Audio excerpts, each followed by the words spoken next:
This is Business Breakdowns. Business Breakdowns is a series of conversations with investors and operators diving deep into a single business. For each business, we explore its history, its business model, its competitive advantages, and what makes it tick.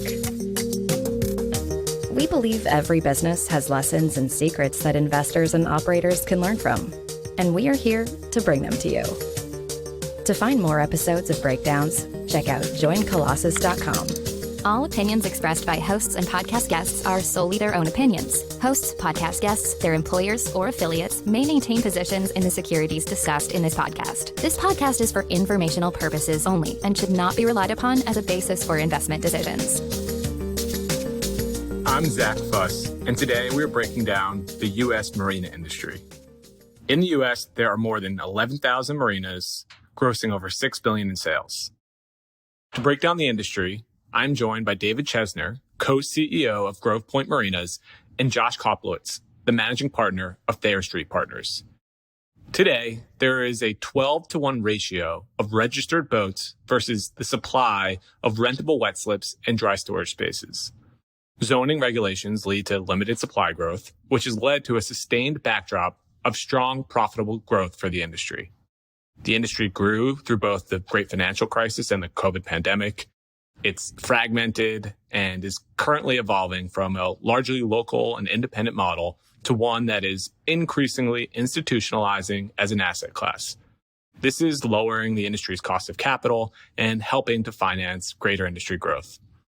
To illustrate the unit economics, we discussed the largest players in the space, including publicly traded Sun Communities' Safe Harbor Marina business. We hope you enjoy this breakdown. All right, David and Josh, thanks for joining us to talk about the marina business. I think today's conversation is going to be somewhat unique in that we'll focus on the marina business, the economics of it, why it's an attractive space to invest, and we'll loosely use some public companies to guide the conversation in some of their publicly available financials. I think just to kick things off, it'd be great to get a summary of who you guys are, how you know each other, the business that you've built together, and we'll go from there. Thanks, Zach. My name's David Chesner. I'm one of the two co-founders and co-CEOs of Grove Point Marinas. And we founded Grove Point in 2021 as a platform to acquire and institutionalize boat storage facilities. Today, we own around 20 marinas in more than 10 states. They're all in the eastern third of the country, and our focus is to just continue to acquire more marinas, take an institutional approach to ownership, and at the same time, we're very focused on always maintaining and being stewards of the legacy of the prior owners. Sitting next to me is Josh Koplewicz, who is the founder of Thayer Street Partners. I've had the pleasure of knowing Josh for many years, and he and his firm from the very beginning have been our partner in the formation of Grove Point. Hi, I'm Josh Koplewicz. By way of background, started my career almost 2 decades ago working in an on-balance sheet investing group at Goldman Sachs, where I started investing in financial and business services. Founded Thayer Street about a decade ago, and today at Thayer Street, we're investing in very high recurring revenue businesses that are growing, typically in the lower middle market, in situations where we can partner with a company either through minority investment or majority investment to really help them grow. We got interested in the marina space around 5-6 years ago. Marinas have incredibly high recurring revenue profile. There's great macro tailwinds. We had success in a earlier marina investment and became even more excited about the sector and decided to partner with David and Taylor around the beginnings of Grove Point coming out of that first experience. So Josh, maybe in broad strokes, just present what the marina industry represents, how to think about these businesses, size and scale, and the market that you guys are addressing. Sure. So marina industry, big picture, has around 10,000 marinas in the U.S., representing about $6 billion of revenue. And there's imperfect information in this segment, which creates some opportunity and makes it a little more interesting in our perspective. But average marina has plus or minus 100 slips and could have a few $1 million revenue. The way to think about marinas there's really two primary components. One is effectively storage. So storing boats in the water or outside the water, maybe in covered barn or racks that are outdoors, that looks and feels like a parking garage business or a high touch personal or self-storage business. And the other component is probably more akin to a hospitality industry, which may include a restaurant, a ship store, boat sales, boat rental, service and repair, and other ancillary revenues, fuel as an example. And so that side of the business may be a little more cyclical. It's definitely more seasonal. And the storage side typically is pretty steady and consistent. Ultimately, we think of the marina industry as the boat storage industry. And we also think of it as a differentiated sector within real estate. At the end of the day, the primary driver of the marina business is renting out space in exchange for rental payments, like most other forms of real estate. But what's unique is that it's typically located on these incredibly desirable and also, quite frankly, irreplaceable pieces of land and water. And the one thing that I'd add is just that may not be obvious is the supply-demand dynamic is really compelling in the sector. So basically for every 12 registered boaters, there's one marina slip. That dynamic, in fact, is only getting more pronounced. So on average, you have 1% to 2% of the marina inventory decline every year because that land is being redeveloped into something else. So it creates a really interesting dynamic with marina users. And then you also have this captive audience to go and cross-sell them one-off or other recurring items if they're storing their boat in that location. And so if we were going to zoom into what a generic marina looks like and feels like from a revenue mix and margin perspective, can you present what the industry looks like? Marinas on average have plus or minus 100 slips, so 100 slots to park a boat.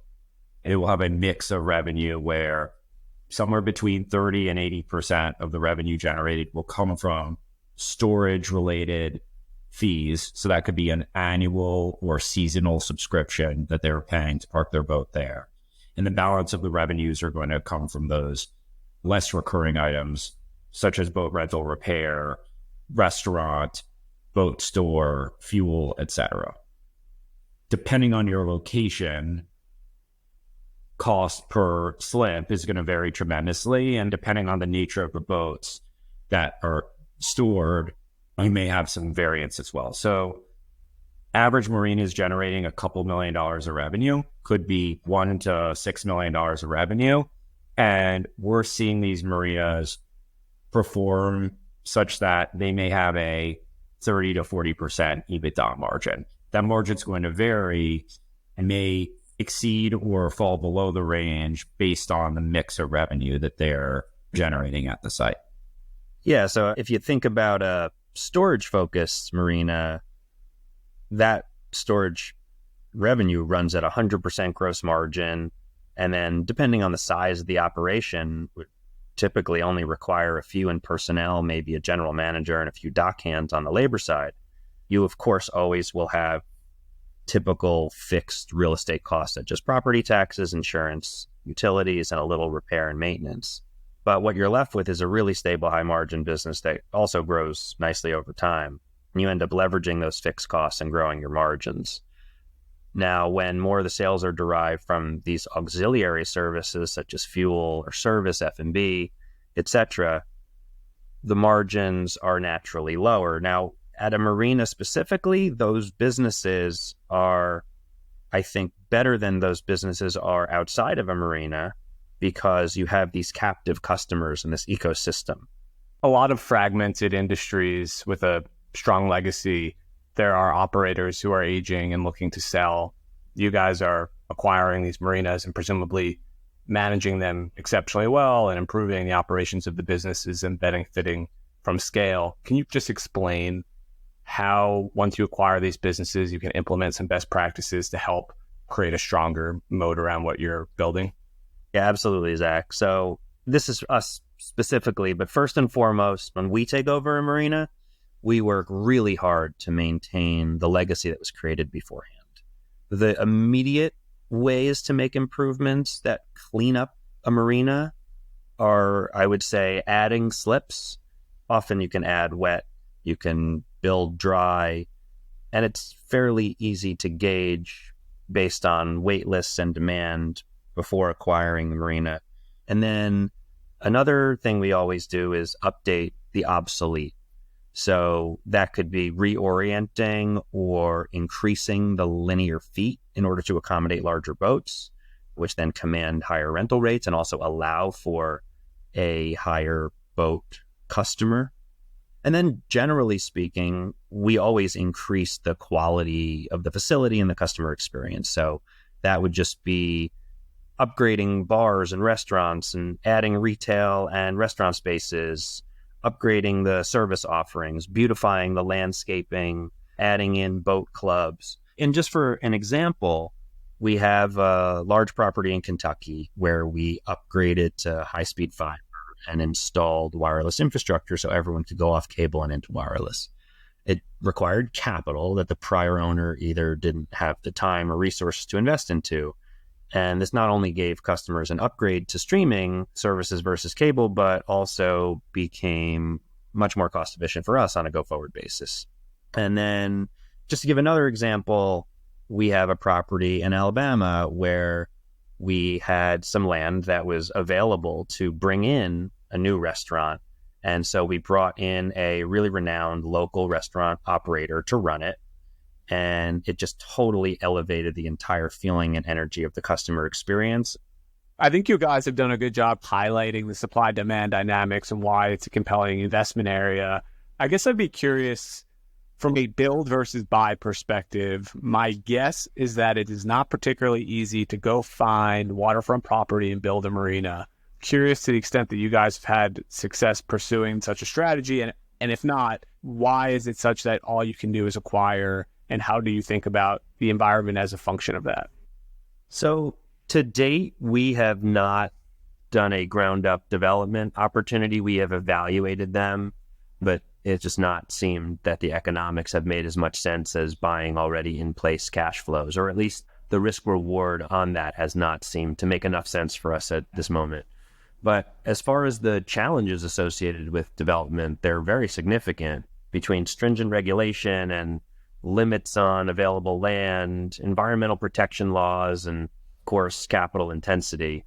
All of those factors make it significantly challenging to develop new marinas. Yeah, you also have an engineering challenge as well. Not just any construction company can go and build a marina, particularly if you have in-water storage. There is some engineering specialization required. So you need a team that really knows what they're doing if you want to do it cost effectively. And so if you think about your business model at Grove Point and some of the institutional competition, what are the other scaled platforms that are out there? How big is Sun in the space? My understanding is that they are a somewhat new entrant through their acquisition, but what does the competition look like to acquire some of these mom and pop marinas? So just for a little background on the competitive landscape, greater than 90% of the marinas in the United States are not institutionally owned still. So it is the family-owned bucket that is collectively the dominant market participant still. Sun Communities historically was focused, and still is, on manufactured housing and RV businesses. And their third leg that they got into in 2020 was getting into marinas by buying Safe Harbor, who is still, by a considerable margin, the largest institutional marina player. But even they only have 135 marinas out of, we think, over 10,000 in the United States. So they're the largest. They're now owned by a publicly traded REIT, but still very small compared to the overall industry. Just to name others, there's Loggerhead Marinas, which is part of Equity Lifestyle Properties, also a publicly traded REIT, and then other well-known and large marina companies. Worthy of mention here are Suntex, which is controlled by Centerbridge, and IGY, who is now also part of publicly traded MarineMax, though IGY's operating model is different from the others as it is much more focused on transient boating There's probably another handful or so of private institutional or quasi-institutionally backed players that are aggregating marinas in the US. I think there's a bit of bifurcation in the types of marinas that these different groups are going after. So you see the larger guys focused on portfolios of marinas that may have been put together by more local entrepreneurs or smaller ventures. And they're also going after very, very large scale marinas that have 500 to 1,000 slips. So these assets could be pricing in the tens, if not hundreds of millions of dollars range. And most of those deals are brokered. If you have north of a $50 million asset, there is likely a well-brokered, somewhat efficient process. There's another bucket in the market, which is more of where I'd say Grove Point is focused on, which includes some assets that are smaller. They're actually probably the majority of the assets in terms of count in the country, but they're smaller. And because there isn't a very developed pure play marina broker industry, and there are limited numbers of marina bankers, Grove Point and some of their competitors have to go out and build relationships and find these on their own. So you see a bifurcation in terms of the industry players that are aggregating. Our view is that if you look out 5 years from now, instead of having two players that are public that own marina assets, there's a decent scenario where you can have 4 or 5. And we know of a few that have plans of tapping the public markets in the next couple of years, assuming they continue to scale. You alluded to the benefit of the real estate from a tax perspective and the attractiveness to REITs. Was there something that changed there, or was it just the institutional nature of the asset class kind of evolving from mom and pops towards real asset owners? I think it's a confluence of both. So the few skilled institutional players went through legal confirmation process around treatment of marine assets as REITs in the last 5 or so years. So that's become widely accepted by the regulatory and legal community. In addition to that, few players that actually have been able to scale under the radar. And as they saw liquidity of their own, the institutional market started to get educated on the space and become relatively interested, particularly because of the low volatility of many of these assets, particularly marinas that are focused predominantly on storage. So given the only real scaled marina business in the public markets is part of Sun, obviously Equity Lifestyle and MarineMax have their own. If you can look at what they've done to date, can we just spend time talking about what they've built there and how they continue to grow the platform? Yeah, so Sun Communities' acquisition of Safe Harbor was in 2020, but Safe Harbor had been really almost had the market to itself for a decade or more. They had been acquiring marinas one-off and then also did several portfolio transactions, which together created the largest marina consolidator in the world. And one thing that really stands out is just that they have very high quality assets, but in addition, they have a very high quality and experienced management team led by Baxter Underwood. Second, they're the largest participant from an institutional holder perspective by a wide margin. So it gives them the ability to potentially get very meaningful synergies on the expense side. So that could be through shared services, hire and retain the best regional managers that are most optimally utilized, and other operational cost synergies.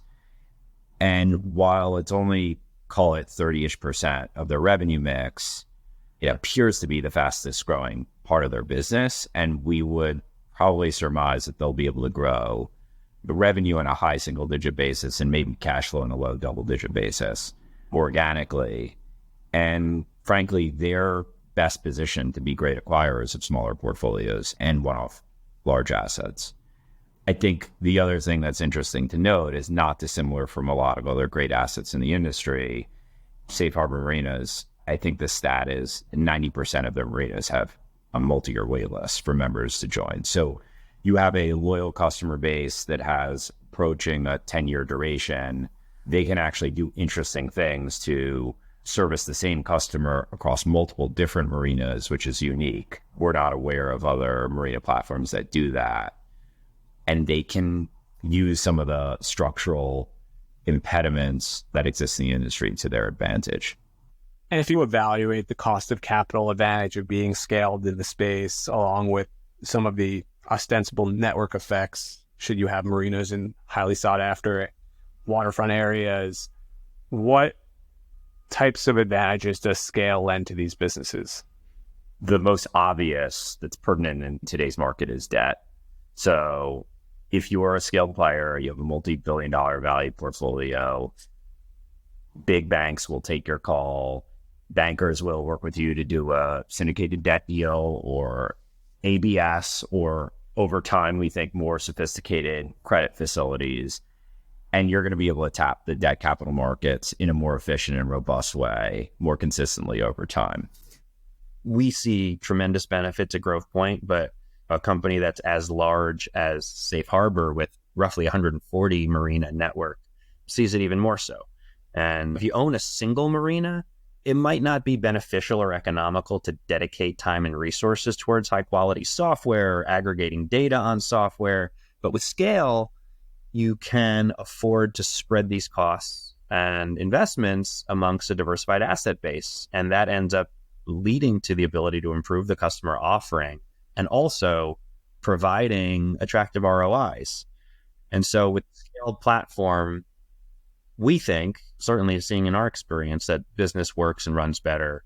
And for example, we have shared managerial services, think regional management, accounting and finance, payables management, contract organization, human resources.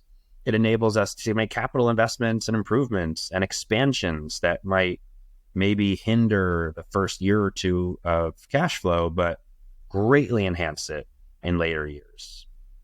Also, I think technology. So as a scaled platform, we've taken the opportunity to migrate all properties onto a single marina software management tool. It's called Marina Go, and it's common amongst our marinas, which enables more organization around our storage spaces and all of our auxiliary businesses as well. It enables us to have more sophistication around our data. It enables us to have more fluidity amongst the marina's interaction with one another. We have an over 20-person team, a management team, that has these great skill sets across operations, finance, and accounting, and we leverage those skills onto businesses that were historically family-owned with different resources. So there's really huge benefits to scale and diversity. And I guess one thing that I also want to touch on is for Sun, Safe Harbor specifically, as the largest and most experienced operator, in addition to everything I just mentioned, they also have this great network of reciprocity amongst their marinas, which I think is really nice for the customer experience. I think the last one to hit on, which is less obvious, is insurance. So erosion, weather damage is real on marinas, creates not immaterial maintenance cutbacks, but when you have a hurricane, tornado, whatever the natural disaster is, it creates boat and marina damage, and you need insurance. And if you're institutionally owned, you definitely need insurance. And if you have a lender, they're going to require you to have insurance. As you have scale, there are real advantages. So we're seeing on every insured dollar, we're seeing costs rise as the insurance market, frankly, hardens for coastal assets and in some cases lake assets. But if you have a large portfolio, you can work with the insurance carriers or frankly go directly to the reinsurers and spread your risk across locations and be a little more sophisticated, which could dramatically lower your cost of insurance. And insurance is not an immaterial expense. We see insurance as 10, 20% of the cost structure of some of these assets. And if you can look at some of these natural disaster events that happen with hurricanes, who wears the risk in that you see these horrible depictions of boats piled up in waterfront areas? Is that something that the marina is responsible to help compensate for? It depends. So in an ideal manner, both the boat owner and the marina owner are insured. And so things that relate to the structure of the marina owner unequivocally bears the risk for. If there's something that is completely idiosyncratic related to the boat, obviously that's going to be the boat owner. There's some gray area in the middle, and everyone will turn out okay if they're adequately insured. The scarier thing that we see is that there are a lot of one-off marina owners that are relatively underinsured, and they may not be monitoring the insurance of their customers. And so when you have dynamics like that, you could have a perfect storm of major liabilities. And we've seen people move to have to sell their business because there ends up being cash crunch as a result of it. So we think that all marine owners are going to be more conscientious of this over time. Definitely lenders, and lenders will probably drive this. But so long as this remains an issue, the bigger guys are going to win because they're going to be able to spread their risk. And so when you think about growth for these businesses, and obviously Sun discloses the growth of their marina business, there's both inorganic and organic growth, inorganic via acquisition, organic via whatever incremental services and slips and pricing that you can take for providing better service. How do industry participants grow their businesses? So I think there's two ways we have observed. One is as simple as rate. So we see marina owners and operators raising rate in line or in excess of prevailing storage and other forms of rental rates in that local area. I think the second way is adding additional features and sources of revenue on a site. As David mentioned, the larger you are, the more centralized resources you have, the easier it is to implement that. And that could be adding additional storage slips. That could be other revenue features. That could be upgrading the site or upgrading slips so you could store larger or longer boats. So it's a combination of site improvement and then also inflating revenue. David, what I miss? Yeah, I would say specifically to target what Sun Communities has provided, it's really 4 key drivers. It's contractual rent increases, which they've historically done in the mid-single digits. They say that they've increased occupancy in the last 10 years from 93% to 99%, which is obviously really impressive and also a testament to just the demand for the product. And they've put in almost $500 million in the last 3 to 4 years of capital investment in which they target double-digit returns, and that's in the form of these expansions and rack additions that we talked about. And then I think their fourth tenet is converting transient to annual. They've historically focused a lot on that in their RV segment, which they've owned for a much longer period of time. But it's certainly an effective strategy on the marina side of the business as well. And if you think about the ratio of boats to slips and the 99% occupancy that Sun advertises, is it fair to say that much of the marinas have wait lists? Is there just so much demand for these spots at this point? It's really an interesting dynamic where the demand for leisure activities and boating in particular has risen at a very high rate. And you have all these baby boomers who are retiring and want to be on the water as one of the activities that they're choosing as their life changes. All sorts of reasons why people are moving to warm weather climates with lower tax rates. So that's part of it. But on the flip side, the supply of marinas, not only is it not growing, it's actually declining. And so between permitting and environmental and capital costs and just the lack of availability of places to build marinas, there are so few in a given year that are built. But at the same time, you have these incredible waterfront locations where there actually are parties who see that and they say, oh, instead of a marina, I'm going to build a hotel or a condo. And so the net effect of that has been a shrinking supply of marinas at the same time the demand is growing. And that has led to a tremendous amount of waitlist activity. And it doesn't mean that every marina in the country has waitlists, but broadly speaking, there are many, many, many, many that do. I would just add that David's talking in terms of averages. There are marinas that we've come across, and David and his team have come across, that don't have waitlists at all. In fact, they have occupancy that is materially below the 90s. Typically, that correlates with one of two things. One, you're observing some sort of economic weakness in that area or net migration out of that area. The second is usually an overlay to that, which is the owners have not adequately maintained the site. So slips are dilapidated, things may be broken, service experience is weak. And that material deferred CapEx has led to weakness in occupancy. This may be somewhat of an obvious question, but given just the perpetual shortage of space, in some ways, isn't the business just underpricing its product? Probably. If you think about it in some ways, a component of marinas, at least the storage side, is a ultra levered bet on population growth plus inflation plus regulation. So it's either underpriced today or you'll be able to push price in excess of those growth factors over a sustained period of time. So you should see it in the terminal value. So if I think about acquisition of these assets, how do you guys think about financing and valuing them on an asset by asset basis? Sure. So generally speaking, we're seeing these assets being valued on a cap rate basis. So based on net operating income, conversely, that could translate into a multiple of EBITDA.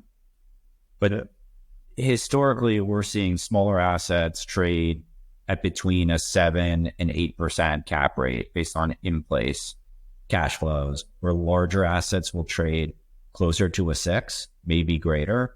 In terms of scaled portfolios, we're seeing those trade at somewhere between a 5 and a 6% cap rate. Public REITs that have this kind of exposure imply a similar trading value as those scaled portfolios. And just to put it in context, in a very similar range as manufactured housing, which right now trades around 5.5% cap rate publicly, and self-storage, which is in the high 5s as well. In terms of financing, we have historically seen assets get debt on them to the tune of 50 to 60% loan to cost or loan to value. Most recently, there was a big public announcement that Suntex and Centerbridge, through a JV, were able to raise $600 million facility with Wells Fargo. Our understanding is the advance rate is in that range, and that's for true senior debt priced like senior asset-based debt. You also see a number of regional banks or super regional banks that are active in the market. And in spite of some choppiness in the regional banking market and choppiness in the lending environment, still see more than a handful of participants continue to actively lend to the space on a single asset basis.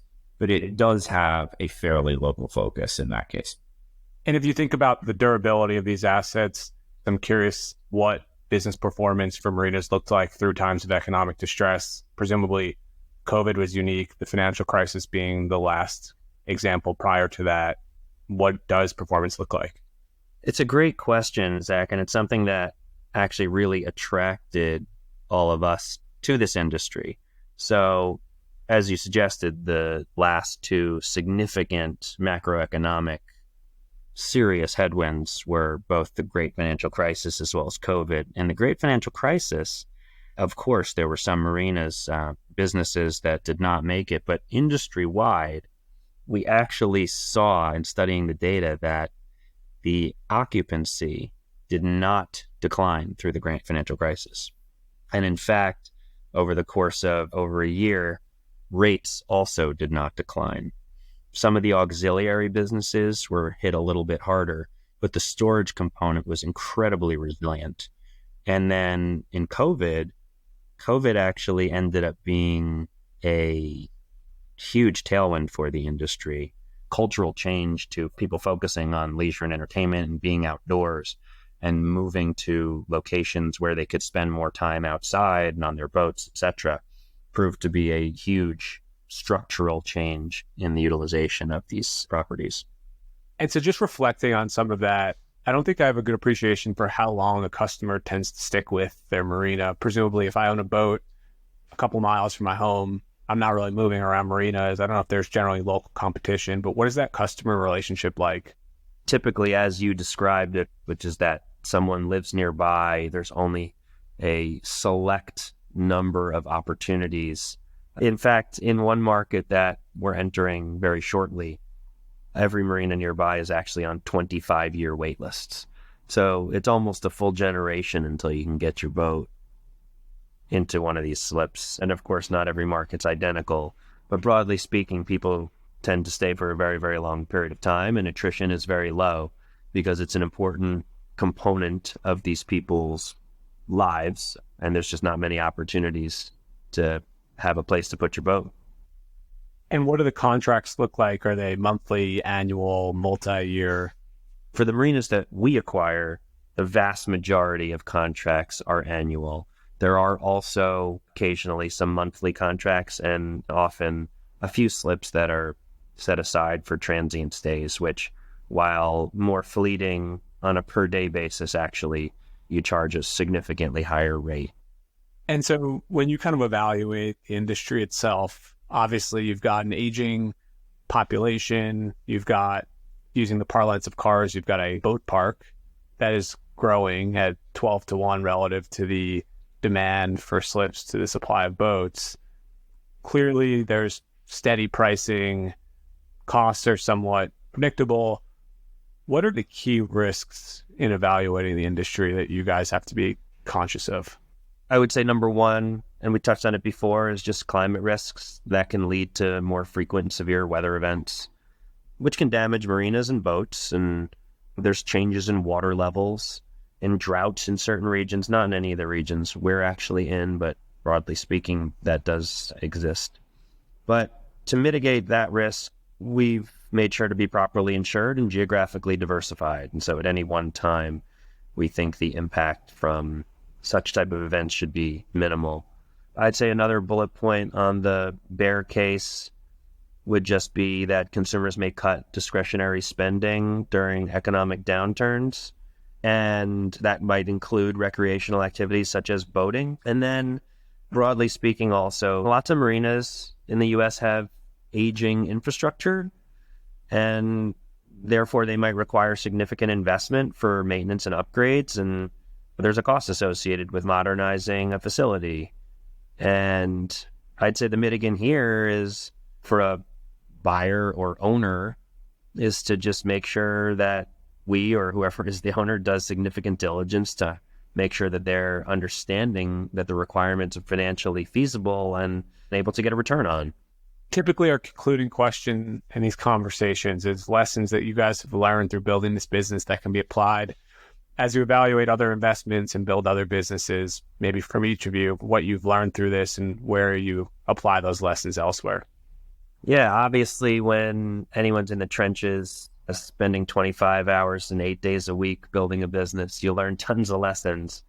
And I honestly mean sincerely in saying, I think the very first thing that any business owner or manager should focus on is working hard and having good values and treating people properly.